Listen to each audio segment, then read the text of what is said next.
Hyderabad to Bhadrachalam budget ఫ్రెండ్లీలో ఎలా వెళ్దాం ఈ వీడియోని సేవ్ చేసుకొని పెట్టుకోండి. మొత్తం ఇన్ఫర్మేషన్ మీకు ఈ వీడియోలో దొరికింది. మనకు సికింద్రాబాద్ నుంచి భద్రాచలం రోడ్ కి ఎవ్రీడే ట్రైన్స్ అనేది అవైలబుల్ ఉంటుంది. భద్రాచలం రోడ్ నుంచి మళ్ళీ మనం వెళ్ళాలి. ఇక్కడ మెయిన్ గా బ్యాలెన్స్ చేసుకోవాల్సింది ఫుడ్ కాబట్టి మేము నైట్ 11:40 ట్రైన్ కాబట్టి ముందే రూమ్ లోనే ఫుడ్ తినేసేసాము. ఎందుకంటే అది బెటర్.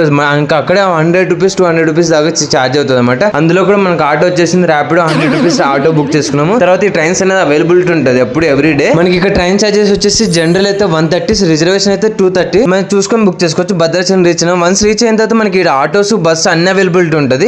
70 నుంచి 100 రూపీస్ దాకా ఛార్జ్ చేస్తారు. మేము బస్ ఎక్కాము, అందులో బస్ స్టాప్ లో దిగాం కాబట్టి మళ్ళీ ఇక్కడ ఆటో బుక్ చేసి బస్ స్టాప్ నుంచి టెంపుల్ కి ఈచ్ పర్సన్ 20-30 రూపీస్ తీసుకుంటాడు. మనం అక్కడ నుంచి టెంపుల్ కి వెళ్ళిన తర్వాత టెంపుల్ నియర్ బై రూమ్ తీసుకోవచ్చు, లేదా టెంపుల్ బ్యాక్ సైడ్ లో మనకు సత్రం ఉంటుంది అక్కడైనా ఉండొచ్చు. మేము టెంపుల్ ముందరే రూమ్ తీసుకున్నాము. రూమ్ కాస్ట్ వచ్చేసి 600.